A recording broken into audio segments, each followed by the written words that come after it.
Tuia, uia mai rā koutou tātou ki te pai wa o I roto I tēnei pō, tēnei te me I kau atu, tēnā koutou, kia ora katoa tātou. Kia ora everybody. Trey Wilson back again on Te Pai Waho, connecting to you tonight through a number of different platforms. And it's identity number 2. And the kaupapa that we're going to talk about for identity number 2 is Marae Trauma. And I'll explain a bit more about that. But you know, the old saying, oh, why did so-and-so stop going to the marae? So I'm going to talk about that and also the different trauma associated with going to the marae as a result of disconnection. So before we get into that, just a massive mihi to our team, the Commonwealth team. Did an awesome effort. Wow.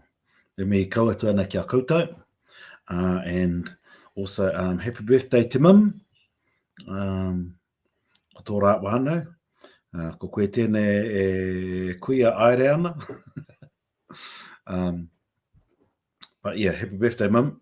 And just also a bit of a shout out and tangi atu ana kia Olivia Newton-John. Had a staff meeting this morning, and me and one other were talking about her, and the others in the ropu were obviously far too young because just didn't understand anything we were talking about. But hey, God knows how many times I watched Grease as a child, and all those other things associated with all those other waiata associated with Olivia. Nō reira e moe.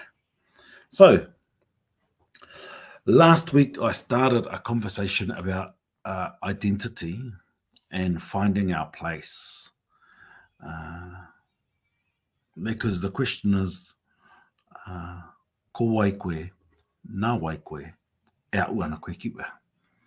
And so when we break that down, who are you, from who do you belong to, and where are you going?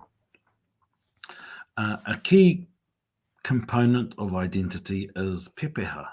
And I've talked about pepeha in the past in a number of different sessions. But that key connection is always to a marae, to the mountains, to the rivers, and then something that's built by our ancestors that gives us a connection. Yes, bro, I te hui au I tēnei pō. But the marae trauma that I want to talk about is because often things start with either a growling or an argument. And that growling or an argument becomes something really big. And it's usually at the marae, and therefore there's trauma associated with the marae because the incident happened at the marae. But you know what? I feel really sorry for our marae, because our marae gets the blame all the time, and it's actually the people, not the marae. But because of the way we work as humans, we're complicated, and so we associate that growling or that argument with the place where it was, where it happened. And sadly, that often connects to the marae. And I say sadly because it's a valid trauma, but what it does do is one event with one generation then severs a connection for generations to come, unless there are other events that can then heal it. And so I just wanted to talk about this tonight because I think when we look at our marae, I'm not sure whether they're very relevant to how we operate today as a society. And don't get me wrong, I'm a staunch marae advocate, but I'm also mindful that, at least in my area, one of the busiest maraes is actually our rugby club. And I always get a growling from everybody for saying this. But there are more Ngāti Rangiuri that turn up to the rugby club than they will to a hui. The only hui that they'll turn up to is usually a tangi. And so how do we navigate the relevance of marae, and then how do we find a way to ensure that we can create other events to heal that past trauma? In addition to that,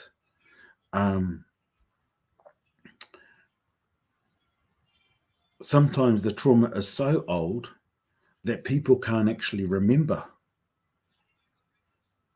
why their grandparents or their great-grandparents stopped going to the marae, but they've all just continued to not go.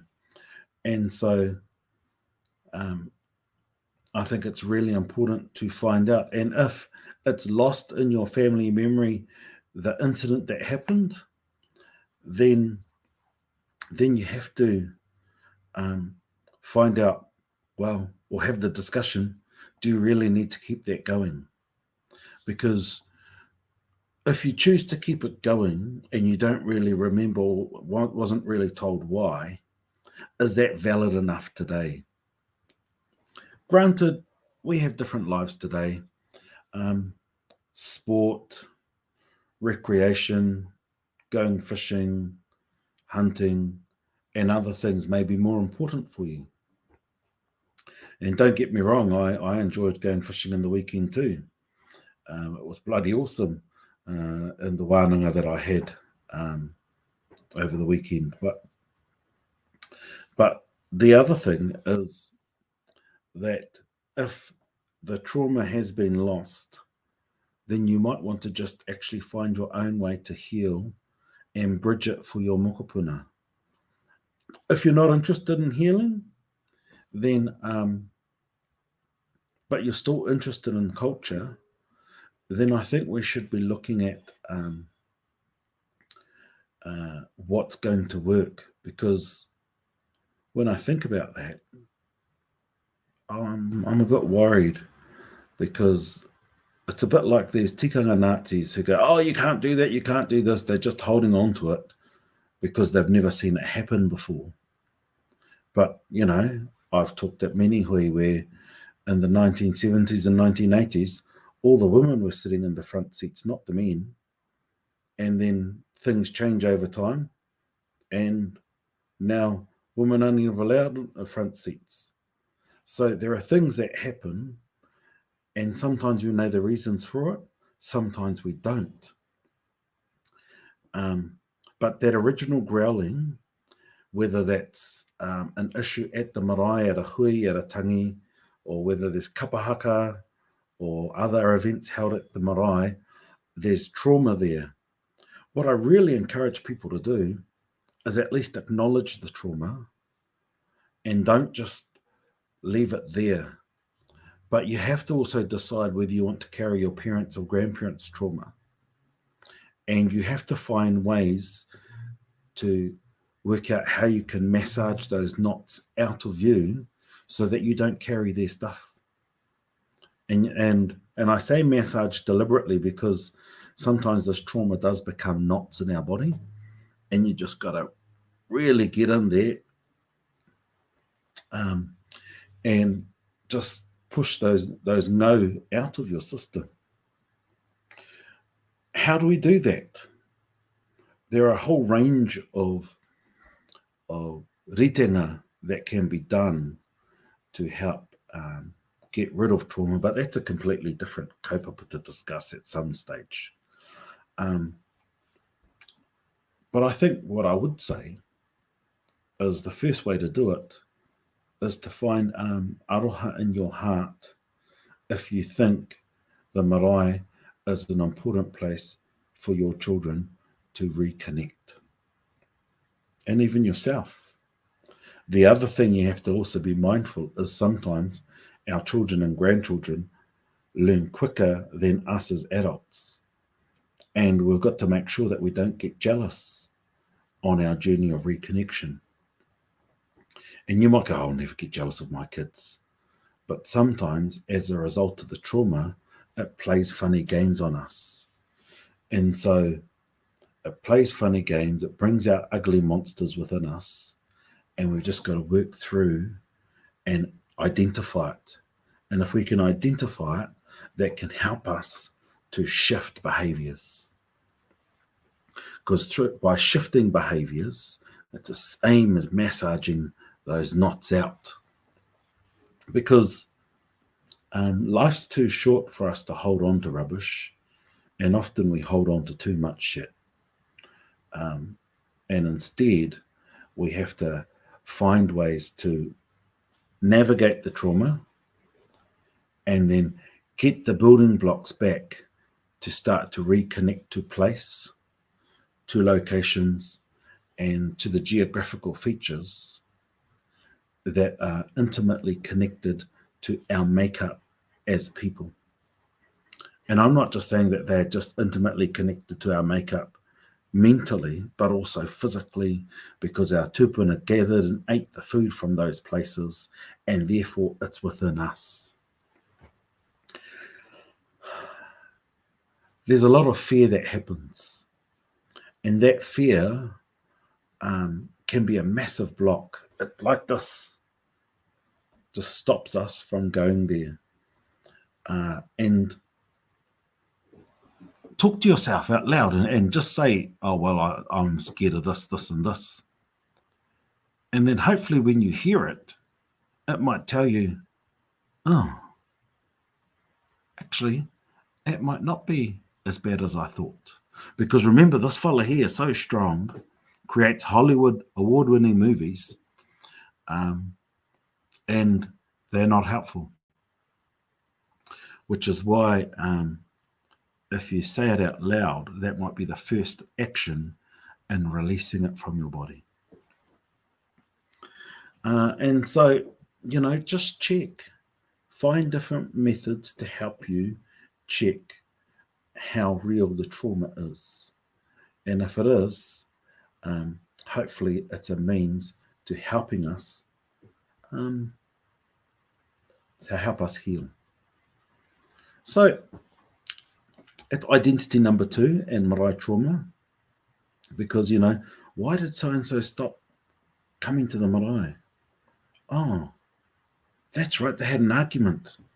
Oh, that was with Nanny so-and-so and Koro so-and-so, eh? Yeah, that's right. But weren't they grilling them for such and such?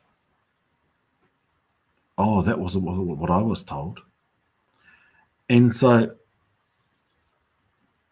I just say that for concluding point because I know that the trauma is real, but the more we take a breath and we look back, the heat of the moment might have exacerbated things more than it really was.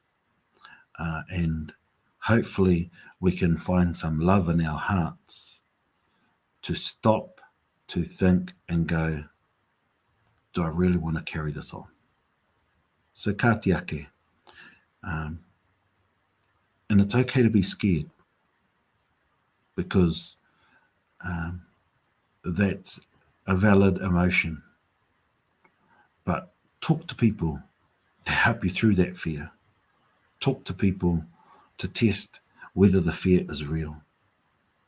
Because it's real for you, but do we want to carry it on? And I know many examples through my own whānau, through friends and through people who have spoken to me and made contact with me. The question is, do we want to carry it on? And if we don't want to carry it on, then let's start healing ourselves. Tēnei e mihi atu ana, kia koutou I roto I tēnei pō. Have a great night, take care, stay well, and yeah. Guess mine is not the first heartbroken. Yes, I was Olivia Newton-John fan. Tēnā koutou, rire hau, pai mā rire.